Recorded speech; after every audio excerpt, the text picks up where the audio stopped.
रानी लक्ष्मीबाई का जन्म वाराणसी डिस्ट्रिक्ट में 19 नवंबर 1828 को एक मराठी ब्राह्मण परिवार में हुआ था। उनके बचपन का नाम मणिकर्णिका था, पर परिवार वाले उन्हें मनु कहकर बुलाते थे। उनके पिता का नाम मोरोपंत तांबे था और माँ का नाम भागीरथी। जब लक्ष्मीबाई 4 साल की थी तभी उनकी माँ की मौत हो गई थी। माँ के गुजरने के बाद उनके पिता उन्हें बाजीराव के दरबार में ले गए। वहाँ सब उन्हें प्यार से छबीली कहते थे। वहीं उन्हें शस्त्र चलाना, तलवारबाजी और घुड़सवारी सिखाई गई। जब मनु 12 से 13 साल की हुई तब 1842 में उनकी शादी झांसी के राजा गंगाधर राव से कर दी गई। वहाँ उनका नाम बदलकर लक्ष्मीबाई रखा गया। 1851 में रानी लक्ष्मीबाई को एक पुत्र हुआ, पर 4 महीने में ही उनकी मौत हो गई। इस घटना के बाद राजा गंगाधर राव की तबीयत बिगड़ने लगी। लोगों ने राजा को सलाह दी कि वो एक संतान को गोद ले ले, तो उन्होंने दामोदर राव नाम के एक लड़के को अडॉप्ट कर लिया। 21 नवंबर 1853 को गंगाधर राव की भी मौत हो गई। अब यहीं से प्रॉब्लम शुरू हुई, क्योंकि अंग्रेजों का एक नियम था, अगर किसी राजा का बेटा उसका खुद का खून नहीं है तो उसका राज्य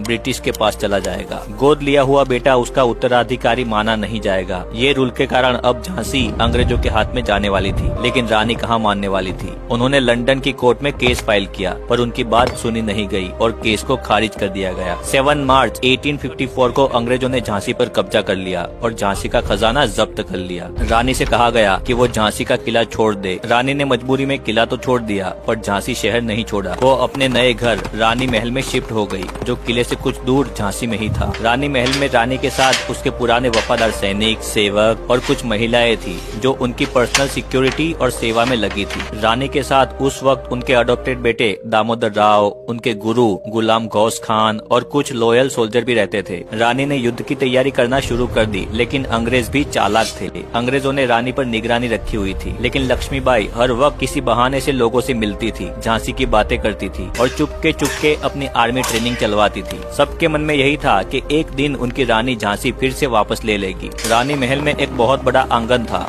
जहां औरतों को तलवारबाजी और घुड़सवारी रानी खुद सिखाती थी। शहर के पुराने सैनिक भी रात के अंधेरे में आते और आगे क्या करना है, कैसे करना है, क्या हमला करना है, क्या प्लान बनाना है, सबकी तैयारी करते थे। लक्ष्मीबाई खुद भी घोड़े पर सवार होकर ट्रेनिंग देखती थी। सबसे वफादार घोड़ी का नाम था सारंगी, जो हमेशा उनके साथ रहती थी। ऐसे ही समय बीतता गया। सब लोग एक मौके की तलाश में थे कि कब झांसी वापस ली जा सके। 1857 की गर्मियों में पूरे देश में अंग्रेजों के खिलाफ बगावत भड़क उठी। ये आग मेरठ से स्टार्ट हुई और कुछ ही महीनों में दिल्ली, कानपुर, लखनऊ और झांसी तक पहुंच गई। बगावत की खबर आते ही झांसी में लक्ष्मीबाई के सैनिकों ने अंग्रेजों के खिलाफ हथियार उठा लिए। लोकल सिपाही और नागरिक किले के बाहर इकट्ठा हुए और वहां हमला कर दिया। अंग्रेजों ने जब देखा कि इंडियन सिपाही उनके खिलाफ खड़े हो गए हैं, तो उन्होंने किले के गेट बंद कर दिए। किले के अंदर कुछ यूरोपियन ऑफिसर और उनकी औरतें और बच्चे थे। अंग्रेजों ने अंदर से फायरिंग शुरू कर दी। तोपे और राइफल से बाहर के सैनिकों पर गोलियां चलाने लगे। बहुत सारे सैनिक और लोग गोलीबारी में मारे गए, लेकिन भीड़ पीछे नहीं हटी। रानी ने इस वक्त बहुत समझदारी दिखाई। उन्होंने लोगों को शांत रखने की कोशिश की और अपनी सेना को ऑर्गेनाइज किया। उन्होंने खुद किले के पास जाकर देखा कि फायरिंग कहां से किस तरफ से आ रही है और कहां से किले में घुसना आसान होगा। अगले कुछ दिनों तक किले को चारों तरफ से घिरा गया।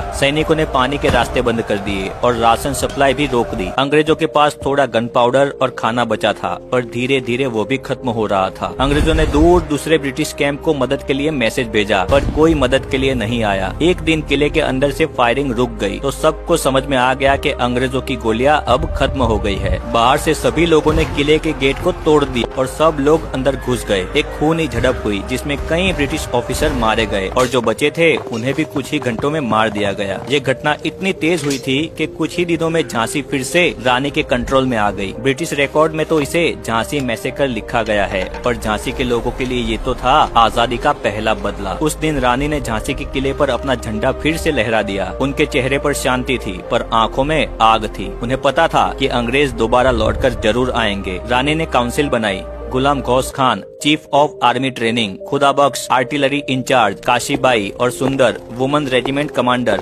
राव साहेब और तात्या टोपे गुप्त संचार संभालते थे। रानी ने महिलाओं के सैनिक दल को दोबारा ट्रेन करना शुरू कर दिया। हथियार बनवाने के लिए वर्कशॉप बनवाई। किले के आसपास नई दीवारें बनवाई। राशन और बारूद अलग अलग स्टोर कर दिए गए, ताकि एक साथ सब सप्लाई बंद न हो जाए। उन्होंने बुंदेलखंड के राजाओं को संदेश भेजा कि अगर हम सब एक हो गए तो अंग्रेजों को इस देश से बाहर निकाल सकते। अगर हम सब एक हो गए तो अंग्रेजों को इस देश से बाहर निकाल सकते हैं। कुछ ने खामोशी बनाए रखी, लेकिन तात्या टोपे और नाना साहेब ने रानी को चुपके से सपोर्ट दिया। झांसी में हुई ब्रिटिशर की मौत की खबर लालीपत और ग्वालियर तक पहुंच गई।